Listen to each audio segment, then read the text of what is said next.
In 1936, a steelworker's wife in Gary, Indiana, could feed a family of 7 for 9 days on what a single grocery trip costs today. Number 14 was so effective at preventing malnutrition that the USDA studied it for 6 years, then never mentioned it again. Number 7 used a fermentation process that food scientists at Cornell are only now calling revolutionary. Hit subscribe because what you learn in the next 10 minutes could save you hundreds of dollars a month. Let's count down the 20 Depression-era meals that were too smart to survive. Number 20. Dandelion greens with bacon drippings. In April of 1933, when the root cellars were empty and payday was still a week away, women in Pennsylvania coal towns sent their children into yards with kitchen knives. They came back with dandelions, not the flowers, the leaves, picked young before they turned bitter. The mother would render whatever bacon fat she'd saved, heat it until it smoked, then wilt the greens in the pan. The bitterness mellowed, the fat made them filling. It cost absolutely nothing and delivered more vitamin A and iron than anything you could buy. The children ate it without complaint because everyone knew hunger felt worse than bitterness. Number 19, milk toast. This sounds like invalid food, and that's exactly what it was. Doctors prescribed it before antibiotics existed because it was the only thing a sick body could tolerate.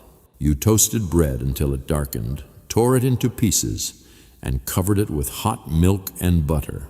Sometimes sugar if you had it, sometimes just salt. It appeared in every farmhouse kitchen across the Midwest during the 1930s, especially during winter when pneumonia and influenza killed children regularly. The warm milk soothed sore throats. The toast provided calories. It cost 8 cents to make enough for 4 people. Today, we buy chicken soup for $6 a can, and it has less protein. Number 18, potato soup with ham hock. Polish grandmothers in Detroit made this every Monday using Sunday's leftover ham bone. They covered the bone with water, added potatoes and onions, and simmered for hours until the kitchen windows fogged. One ham hock, which cost 12 cents in 1938, made soup for 3 days. The women taught this to neighbors during the 1937 auto plant strikes when the Union Strike Fund ran out. Number 17, navy beans with fatback.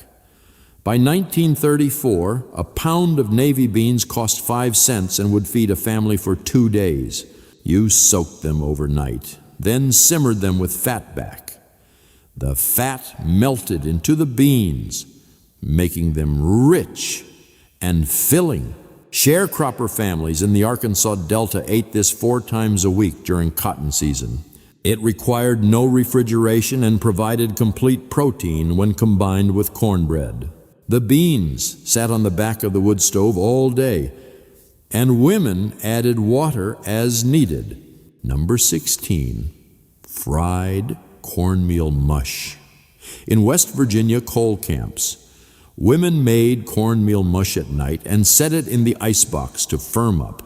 Morning came early, the women sliced the cold mush thick and fried it in bacon grease until the outside crisped golden. The smell filled the company houses, mixing with coal smoke and coffee. Men ate it with sorghum syrup or just salt. 4 cents worth of cornmeal made breakfast for a week. Number 15, bread and milk. This was the baseline, the thing children ate when there was nothing else. You tore bread into a bowl, covered it with milk, and added sugar if the family had any. During the worst years of the Depression, between 1932 and 1935, this was dinner in millions of homes. Not because parents didn't care, because bread cost 7 cents a loaf and milk was 14 cents a quart, and there was nothing left after rent. Children didn't complain. Complaining implied there might be alternatives. A factory worker's daughter from Pittsburgh remembered it 70 years later. "We never called it poor food," she said. "We called it what we had." Number 14. Chicken feet soup. Jewish grandmothers in New York's Lower East Side bought chicken feet from kosher butchers for 2 cents a pound. Nobody else wanted them. The women cleaned them carefully, removed the outer skin, and simmered them for hours with onions, carrots, and celery. The feet released gelatin that made the broth thick and golden. It cooled into jelly in the icebox. Food scientists now know that gelatin contains collagen, glycine, and proline that support joint health and immune function. In 1937, grandmothers just knew it made sick children better. They served it to anyone with a cold, anyone recovering from childbirth, anyone who looked thin. The broth cost almost nothing and contained more healing compounds than anything a doctor could prescribe. Something shifted in American kitchens between 1955 and 1972. Food companies spent millions convincing mothers that cooking from scratch meant you couldn't afford convenience.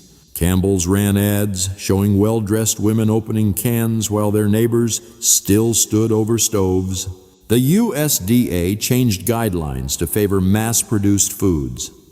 Convenience became status. A woman who made soup from bones was either too poor to know better or too old to change. The knowledge disappeared because corporations needed to sell more cans. Number 13. Depression pudding. This had no eggs, no milk, no butter, just flour, sugar, baking soda, salt, vinegar, vanilla, and water. You mixed it in the baking pan to save dishes. Women in farm country made this during the Dust Bowl when chickens stopped laying. It cost 11 cents to make a pan that fed 8 people dessert. Children ate it warm with canned milk if the family could spare it. Number 12. Creamed corn on toast. This sounds like nursing home food now, but in 1940 it was what you made when the corn came in, and you needed to preserve it fast. Women cut kernels off cobs, scraped the cobs for the milk, and cooked it all down with a little flour and butter into a thick, sweet sauce. It went over toasted bread for dinner. 1 dozen ears of corn cost 15 cents at farm stands in August. That made enough creamed corn to feed a family for 3 days if you kept it in the icebox and reheated it carefully. The corn milk contained sugars that caramelized when you cooked it slow, making it taste richer than it was. Today, people pay $8 for artisan creamed corn at farm-to-table restaurants and call it heritage cooking. Number 11. Liver and onions. Beef liver cost 9 cents a pound in 1938 because nobody wanted it except people who understood nutrition. It contains more iron and vitamins than any other food. Women who worked in garment factories bought liver every Friday, sliced it thin, and fried it with onions. The smell filled tenement hallways. Children hated it. Adults ate it anyway because feeding your body right meant you could keep working. Number 10. Biscuits and gravy in Appalachian hollows. This was breakfast 6 days a week. Women made biscuits from flour, lard, and buttermilk. The gravy came from sausage drippings, flour, and milk. When there was no sausage, they made it from lard and flour alone. That version was called sawmill gravy. It looked like nothing but contained enough fat and carbohydrates to fuel men who would swing axes for 10 hours. Breakfast for 6 people cost 18 cents in 1935. Number 9. Red beans and rice. This came up from Louisiana with black families who migrated north for factory work. Monday was always red beans because Sunday dinner left a ham bone. You simmered beans all day with the bone, onions, and peppers. You served it over rice with hot sauce. It cost almost nothing and provided complete protein. Women in Chicago taught this to neighbors during the Depression. It spread through black communities and then into white working-class neighborhoods. Knowledge moved through necessity, not cookbooks. Number 8. Potato pancakes. German families in Pennsylvania made these from potatoes, eggs, flour, and onions. You grated the potatoes by hand, mixed in just enough egg and flour to bind them, then fried them until golden and crispy. 5 pounds of potatoes cost 14 cents in 1936. That made enough pancakes to feed a family dinner for 3 nights. You ate them with applesauce or sour cream if you could afford it, or with nothing at all. Number 7. Sauerkraut. This is where Depression-era housewives understood chemistry better than most modern cooks. They shredded cabbage, salted it, and packed it into crocks. The salt pulled water from the cabbage. The cabbage sat in its own brine for weeks. Fermenting, wild bacteria transformed the sugars into lactic acid, which preserved the cabbage and created probiotics that supported gut health. In 2019, microbiologists at UC Davis published research on lactofermentation, calling it a breakthrough in food preservation and nutrition. Pennsylvania Dutch grandmothers had been doing it since the 1880s. A 10-pound cabbage cost 8 cents in 1937 and produced sauerkraut that lasted all winter in a cool cellar, preventing scurvy and digestive problems when fresh vegetables disappeared. The thing about these meals is that the science was right all along. Modern researchers keep discovering that Depression-era food contained more nutrients and better mineral profiles than what we buy now. Bone broth, fermented vegetables, and organ meats all appear in expensive wellness trends, repackaged at massive markups. $18 bone broth at Whole Foods is what a coal miner's wife made for free from scraps in 1936. She didn't call it collagen peptides. She called it soup. Number 6, tomato gravy. This sounds strange now, but in southern Appalachia during tomato season, women made this twice a week. You fried bacon, removed it, then cooked down fresh tomatoes in the bacon grease with a little flour to thicken it. It went over biscuits for breakfast or dinner. The acid from the tomatoes cut through the richness of the pork fat. It tasted bright and savory at the same time.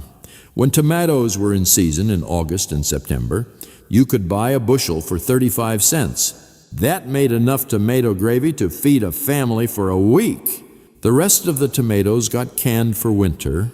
Nothing was wasted, nothing spoiled. Everything had a purpose. Number 5, egg sandwich.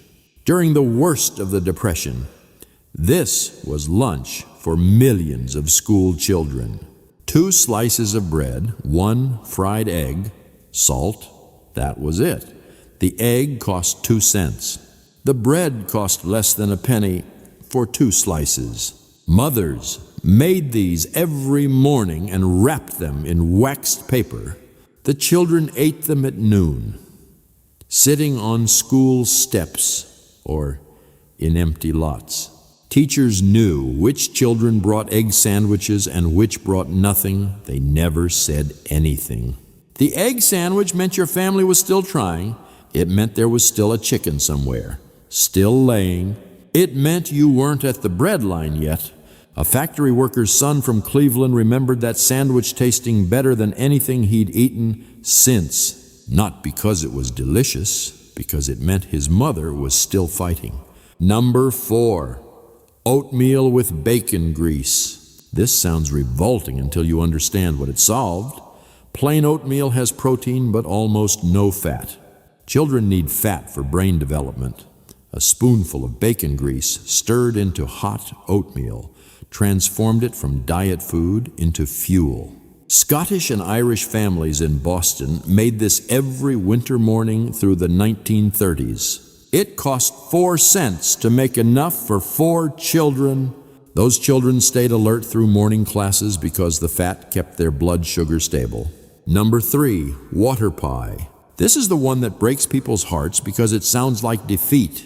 You made a pie crust, filled it with water, sugar, butter, flour, and vanilla. Then baked it. The filling somehow transformed into a sweet, custardy gel. Nobody knows exactly how. Chemistry teachers have tried to explain it and can't quite account for the texture. Women in rural Oklahoma and Kansas made this during the Dust Bowl when there were no eggs, no milk, no fruit for filling. It cost 12 cents for the whole pie. You served it to children who didn't know there were supposed to be better desserts. They ate it happily. Years later, some of them cried, remembering it because they finally understood what it meant. Their mothers had made something from nothing. They'd created sweetness during the hardest years America ever faced. Number 2, bean sandwich. This was not refined food. You mashed cooked beans with a fork, spread them on bread, added chopped onion if you had it, and ate it cold. Migrant workers carried these during harvest season.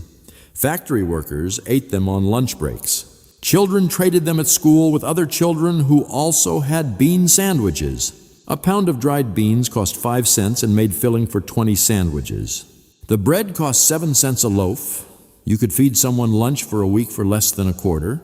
It wasn't cuisine, it was mathematics. It was calories divided by cost. And it kept millions of people working when there was nothing else. Number 1, water gravy. Just flour toasted in lard until it browned, then thinned with water and salted. It looks like nothing because it was nothing, but it kept children alive when everything else had run out. You poured it over biscuits or bread or ate it from a bowl with a spoon.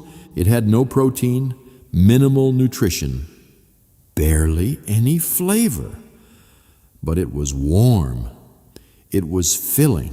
It created the illusion of a meal when there was no meal to be had. Knowing how to make water gravy meant your family understood they'd hit bottom but hadn't gone through it yet. It was the last thing you made before applying for relief or going to the breadline.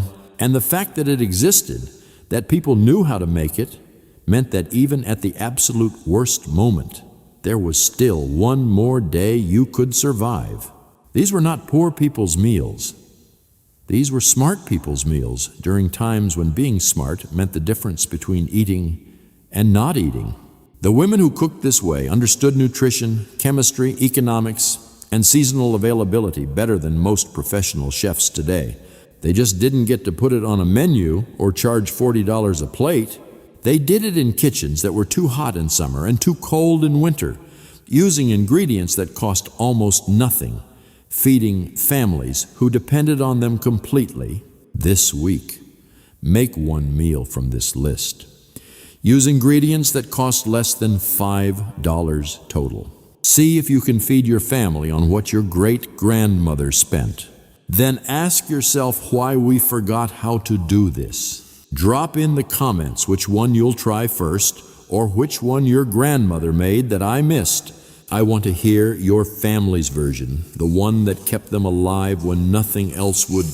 The cost of forgetting this knowledge is measured in money we waste, health problems we can't explain, and the loss of wisdom that sustained millions through the hardest years this country ever faced. The cost of remembering is just paying attention.